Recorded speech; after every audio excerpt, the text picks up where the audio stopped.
Welcome to Ask Earl Anything, where your questions make the show. If I don't have questions, I don't have a show. Today I've got some questions from my last show.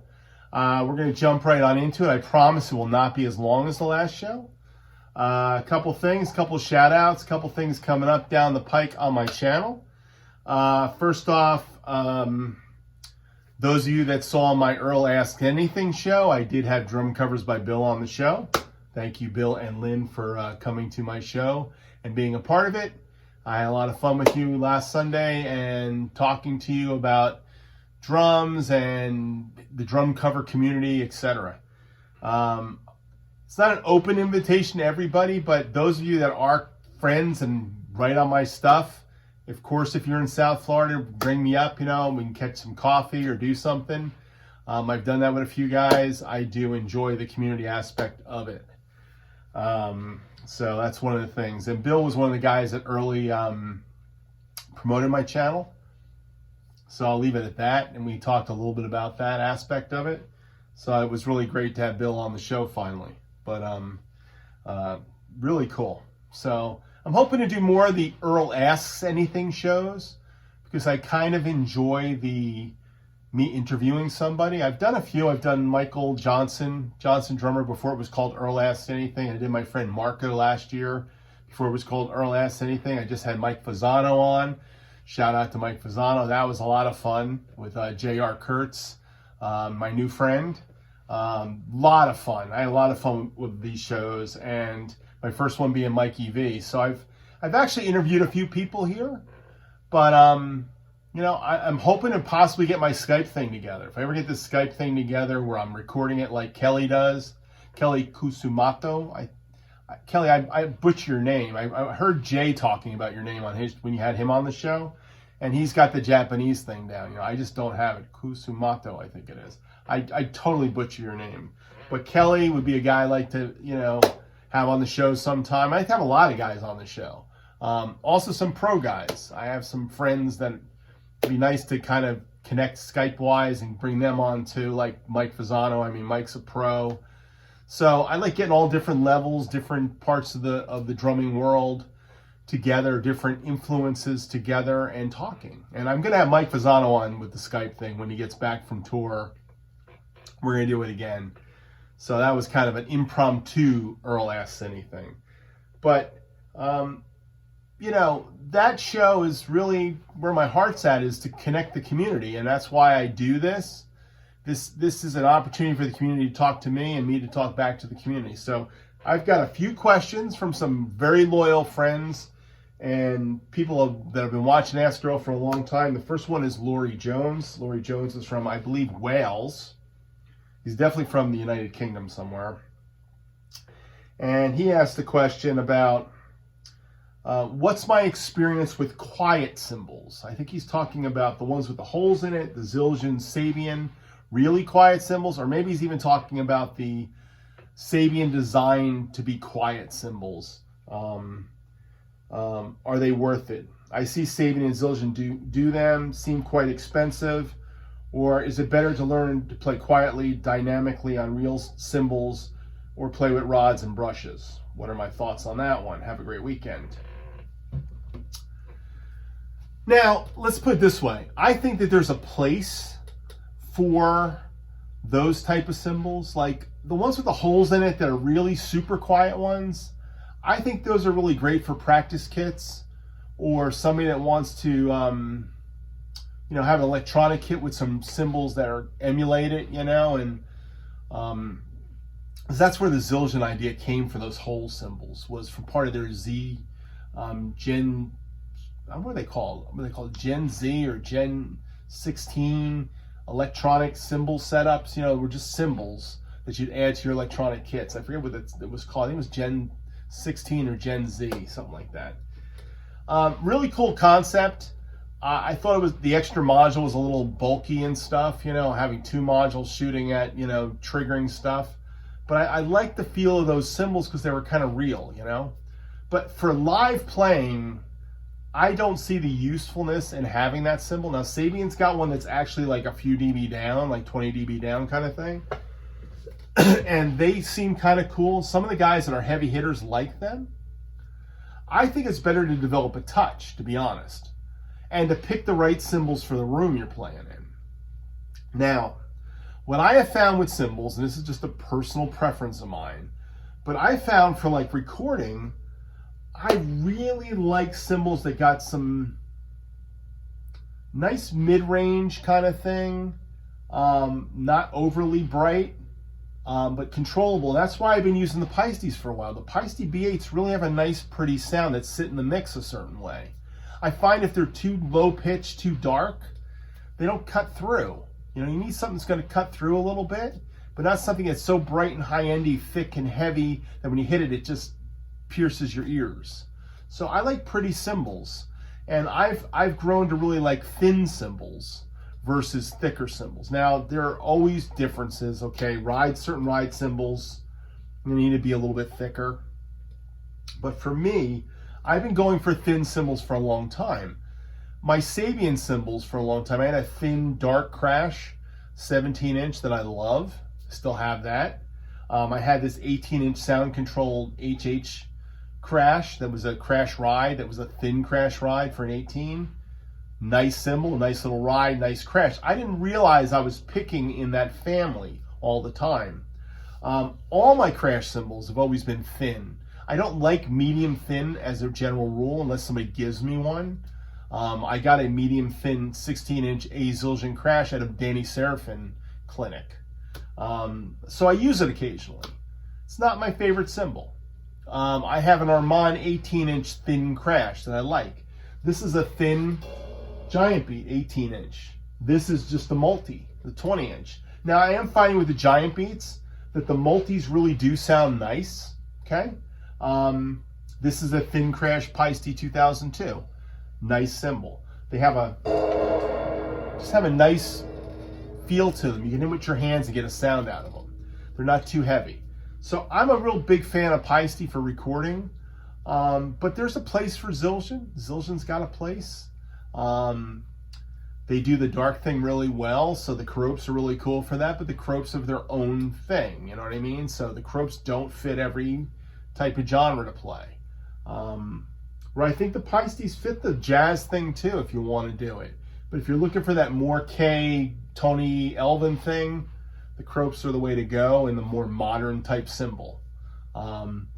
Byzance has got it too. So I'd rather find the right cymbal, develop the touch on the cymbal, and play with dynamics as my rule of thumb. So that's the rule for me, Lori. Work on the dynamics. Brushes don't always cut it. I think another part of technique is learning how to play lighter. I mean, you don't always have to hit hard to get a sound out of a drum. Sometimes just hitting a drum with a normal touch will still pop through the mix, especially when you're recording. You don't really have to hit it as hard as you think. One of the guys I learned that from is watching Steve Gadd play. Steve Gadd does not hit as hard as you would think he hits. He hits with a much lighter touch, but he still brings the sound out of the drum. So it's not how hard you hit the drum that gets the sound, it's the touch you have when you hit the drum. So developing touch is another part of what we're talking about here. So that would be my rule of thumb, to learn to play dynamically. And that's a lesson in itself right there. So, all right, my next question comes from, I believe Mr. Dimma asked me a question, and I'm not going to get into it, but he said, for the next Ask Earl Anything, what about miking and EQing Earl's drum set with the process of it? And truthfully, my process for miking and EQing the drum kit would probably be more of a screenshot video and listening to the sound of my recorded drums. When I record drums, I don't do any EQ on it. It's mic placement. Now, what I use for mics on my drum kit is mostly dynamic microphones. Okay? So when I'm talking about dynamic microphones, I use an SM57 on the snare. Sometimes I use an SM57 on the tom. This is a Audio-Technica Pro 25, which is kind of an older mic, but they made these mics back in the late 90s, early 80s. Late 90s, early 2000s. That's how old I am, by the way, 80s. That's a nice microphone. This is actually a floor tom kick drum mic mostly, but it works fine on this high tom. The MD 421 Sennheiser, great microphone. I'd love to have 5 of those, but I have one. They cost about $350 each. That sounds great on a bass drum. My bass drum mic normal is on this kit is the Beta 52. Occasionally I put an AKG D112. So it's usually dynamic microphones. For overheads, I've got a set of SM81s for my overheads. And I also have a set of Octava MK012s. They're a Russian-made microphone, and it's a pair of Russian microphones. They're not the Chinese microphones. So I bought them almost 20 years ago now. It was one of my early studio buys. I've also got a set of AKG C1000Ss.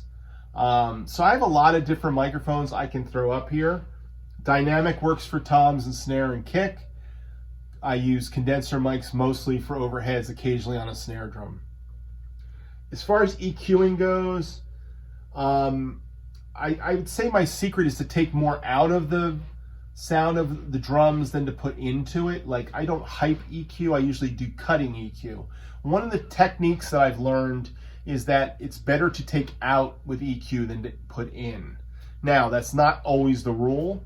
One of my little tricks I use is I usually cut around 500 hertz, and I do like a sweeping cut. So if you're looking at a parametric or graphic EQ, I guess it would be.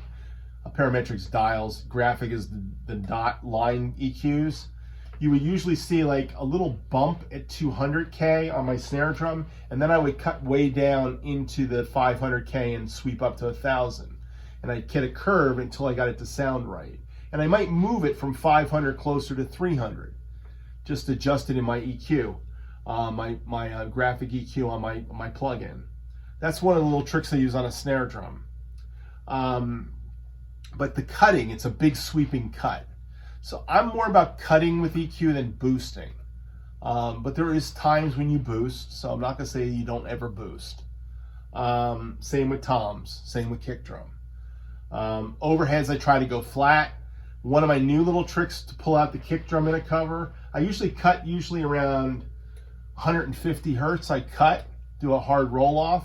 But what I've been doing now, because my overheads sound good and my kick sounds so good in this room, it's wide open, this kick drum, is I'll actually pull it down to about 100 hertz, maybe a little below, do a little roll up about 3 dB, put a little curve there right at about 100 hertz, and that kind of pulls the kick drum into the overheads.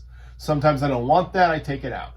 So EQing and compression are all little techniques that I do in the DAW, but I record everything flat into the computer. So I hope that helps, Mr. Dimma. That's kind of my secrets. I have some secret plugins. Maybe one day I'll do a show on that. All right, my next question comes from Mike and Ning Rains. And Mike and Ning Rains, I think it's Mike Rains who's my follower. I think Ning is his wife.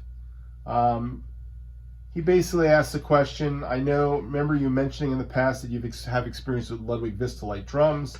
I recently picked up a 45th anniversary Vistalite tri-band kit.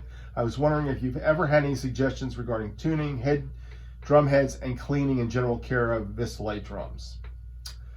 Got a lot of little different things about that. So let me first off go into some cleaners.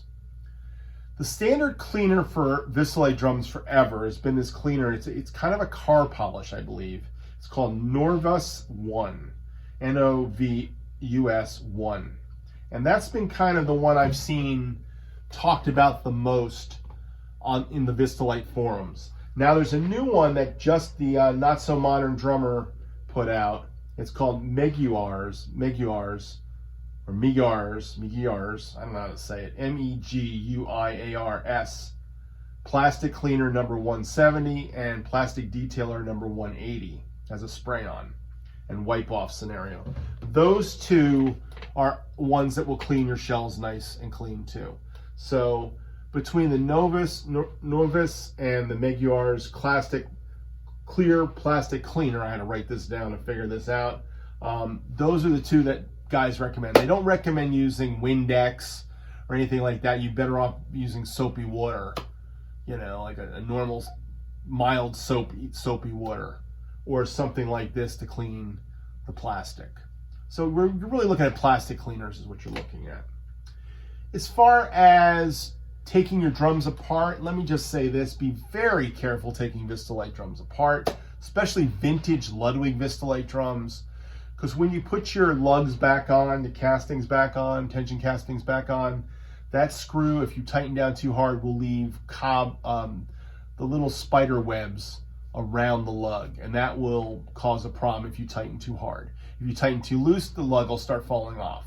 So usually if the lug hasn't fallen off in 30 years, you're better off not taking it off. Unless you're one of those crazy guys who just knows the right torque. If you over torque, you could crack the shell. That's something you want to think about. I sold a set of green Vistalites where I had taken the lugs off, and when I sold it, I noticed the webbing, the web cracks right around a couple of the lugs on the 16 by 16 floor tom. I had to tell them that, and I had to give her like $50 for the drum, you know, extra. She still wanted the drum. I actually said, do you not want it? And I took a couple bucks off. So I was just nice. But truthfully, that kit still would have sold. Guys wanted that green colored kit. That was before they reissued the green kit too when I sold it. As far as head choice, clears are traditional because you want to see through drums, you want clears, but I have tried coateds. They work nice on those drums. They just don't have the see-through effect. I was playing hydraulic heads on those drums to get that disco sound. Evans hydraulic heads are really a very, very, very thick head. And a lot of guys think, oh, let's try hydraulics, and they try them, they hate them because they're not really deep sounding because you have to tune them up. When you tune them up, they sound pingy with a thud, you know, a thuddy ping. So I find that hydraulics are a tough head to get a good sound out of. I've had better success with pinstripes, to be honest. I would say 2-ply heads are better than single-ply heads on Vistalites, even though my first kit had the single-ply Ludwigs, the DB750 heads, clears, which the Ludwig heads were really good in the day, back in the 70s. They're hard to find today, so it's really hard to get Ludwig's heads. Another head you use on them that I've used is black dots, CS black dots, or the silver dots. They sound cool on them. Different sound, different vibe. I will say Vistalites are loud drums. Very, very, very loud drums. Okay. As far as caring for them, have cases for them. Keep them out of the cold. Cold to hot could cause a crack. Take care of them. You know, they scratch easily. I learned that the first day I had my Vistalites. My blue Vistalite kit. Matter of fact, the guy who packed my blue Vistalite kit at Blue Note Music in Long Branch put the Ludwig mount down to the bottom, left it in the drum, and the arms were touching they touched the shell, and it actually left little marks. I had marks on my new drum kit from square one. So I was really not happy about that. Of course, I was 15. I was happy I had a drum kit, but I remember that I obsessed over those marks on that drum for years till I sold the drum kit. So anyhow, I sold it to a friend from college, and that's another story for another day. But those are the products I would recommend as far as cleaning and taking care of them. I think if you like that plastic fiberglass kind of sound, I'm really hawking the fiberglass pearl drums. Those drums sound really good, those concert toms. So hopefully you got double-headed toms. Double-headed toms are a little different in sound, of course. But great question, though. Thank you for asking it. My next question comes from Brian Corey. Brian Corey asks a question. He says, let's see. Let me see where to start. I love the Armand series. Is that a 19-inch beautiful baby ride or just a regular ride? That was a question. I did answer him back. The ride cymbal I got from Mike Fasano was a beautiful baby Armand 19-inch ride, which sounds like a great crash. I did a cover of Ove Como Va, where I used it in recently, and really sounds nice. I've been using it in church. I used it the last 2 times I played in church. I'm probably going to use it this Sunday again. It's becoming my church cymbals, the Caropes and that Armand. Now that I got that Armand, it really kind of added something to the setup, because I never had the other Zildjian crash that I felt I liked in church. I would bring the Caropes out. I liked that. I liked the 14-inch new beats, but that 18-inch Armand crash was just a little too piercing in there, and the 16-inch medium thin A was too piercing, and the K I have was too piercing. Didn't like it. And I started going to the Sabian HH crash ride, sound controlled crash ride in church. And then I got the Armand, and then all of a sudden the Armand said, it's got rivets in it. It's got a really nice, pretty sound to it. It's not obnoxious. You can crash it. You can ride on it. You got a bell. It's a better bell than the Carope for really cutting through ride bell stuff. So I could go to that if I had to. Very versatile cymbal. So I'm a real big fan of this Armand crash ride. I think it's a crash ride, to be honest. It's got 3 rivets in it. Love the cymbal. Thank you, Mike Fasano. That's all I can say to that. Great cymbal. Been looking at it for years. Just looking at it, touching it, going, well, I would buy that. Then I think, well, do I really want a 19? I want to spend the money on it. It just came to me. So thank you, Mike Fasano. That's all I can say. Awesome. And my last question comes from my friend Bill Hosmer. And I missed this question initially. It was on my Huey Lewis in the News cover. And he asked the question, he said, and Bill's a big Ludwig guy. He's got a beautiful Ludwig kit. He's got a Sgt. Pepper logo on his drum, on his bass drum. Beautiful Ludwig kit, old Ludwig kit. He says, question, what are the difference in sound between the Paiste Giant Beats and the Paiste Big Beat Black Label 2002s? Thanks. I did a whole video on this topic, and now that I've been living with this for a longer period of time, I can tell you there are some really unique differences in sounds from the 2002 Paiste Big Beat to the Giant Beats. They're close, they're similar. The similarity to them is the Big Beats are a thin cymbal that's designed to be a multi. So they just call them Big Beat 22. Doesn't call it a ride, doesn't call it a crash. It's just a Big Beat 22. And trust me, if you watched my videos when we playing this thing, I crashed the snot out of this cymbal. This is a huge 22-inch crash. It is a great ride. It's got definition to it. It's got a certain glassiness, but it's not glassy like the Giant Beats. The Giant Beats have got a really dark, thin, glassy sound. It's like I could call it a glassy tone. It's got like a little bit of darkness in it because it's thin, it's dark, but then it's got this little glassy tone to it, just kind of shimmers. Where the 2002s have got that 2002 sound. Like 2002s don't have that glassiness, but they've got a nice cut through. So this has got a little bit of glassiness, a little bit of darkness, and a little bit of cut through. You can hear the 2002 cut through sound, but it's also got that dark thing, and I think its size is part of that, but it's also slightly glassy. So pitch nice, they go together. Big Beats and Giant Beats go together, but I do think the Big Beats have got just a little bit more of that 2002-ish sound to them, where the Giant Beats are the glassy thing, a little glassy sound. So 2002s sound like they're in the same family. Giant Beats are cousins of the 2002s. Just like the 505s are the cheaper cousins, the low rent district cousins of the Paiste 2002s. But Giant Beats just got a slightly different thing, you know?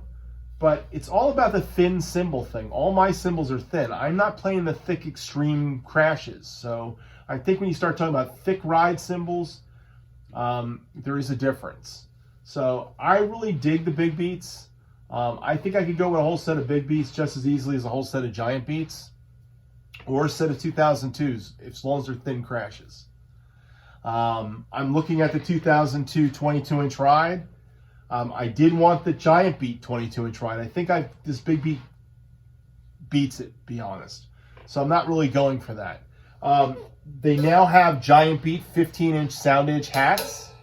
I was thinking about going for that, but then I heard Jeff Holden's 15-inch 2002s. And to be honest, the 2002 15-inch sound edge hats sound great.